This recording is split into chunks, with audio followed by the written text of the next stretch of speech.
2.5 years ago, Habitat for Humanity Halton Mississauga Dufferin piloted a project with local high schools, building tiny homes in construction classes. The program was a success, and to date, 10 homes have been completed for the community. I had the opportunity to visit with the construction students at Notre Dame.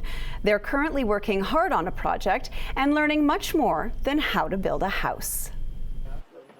I thought it was cool because it was able to teach kids on a different level the different connections to it, social justice, academic, and then of course, you know, we hear all the different things out in the world now that we need skilled tradespeople. So kids were exposed to all the different types of skills. So it was just a project that had no downfalls from it.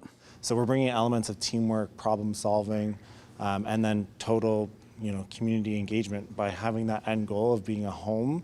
That's going to make a difference for somebody. Having a construction class build an actual home instead of a table or birdhouse teaches the students a range of real-world skills. Like building the house from the ground up. So we learned the carpentry aspect, mudding the walls to putting up the roof, plumbing and insulation. The Notre Dame class is also a dual credit with Mohawk College, allowing students to see what the next stage in schooling would look like. Mohawk professor Anthony Spiteri shares his expertise as a master plumber with the students. He gave us the plumbing equipment and gave us he drew on the whiteboard on what it's supposed to look like, and he just kind of went, figure it out. He kind of tossed us in the deep end, but gave us all the supplies and showed us how to use them, which we might not necessarily be able to do if we were in a standard construction class. Oh, it's awesome. You see them build their confidence as they go. When they first come in, they're using a drill, they're skipping the bits, they're kind of nervous about grabbing a saw, things like that, and using the miter saw, using the compound saw. And throughout the weeks and throughout working with these tools, you get to see them build confidence and understanding the life skills that could come into play later on, and hopefully a career path for later on, right? Students split their day between constructing the tiny home and an Ontario Youth Apprenticeship Program co-op.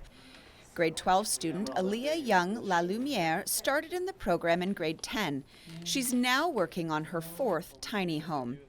The program's inspired her to become a carpenter, and she's in a placement with Habitat's construction manager, Peter Oliveira. And then she's getting that full experience of seeing what it's like to schedule a project, to deal with problems that come up. And she's definitely a rising star and has a lot of potential in project management. So she's been a big help to Habitat. It's amazing. It really gives purpose and gives me a purpose to what I'm doing, because being able to look at something and go, I not only built that, but it's helping people in the process. The first 10 homes have all gone to Indigenous communities, so we have 3 First Nation partners, all within about 4 hours of our area. And we've worked with them in partnership so that we can build the unit here with the help of our sponsors and donors.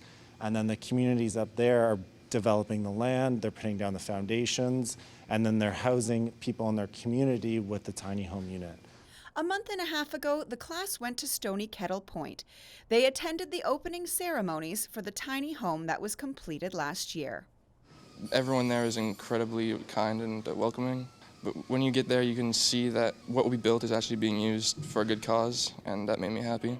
So Habitat for Humanity gives us the option to do it, but we wouldn't be able to do it unless we've had the donations and the partnerships along the way. So I just encourage anybody that if they're looking to get involved, just reach out to Habitat for Humanity in whatever way, financially or whatever that you can do. You're helping out high school students kind of form their path.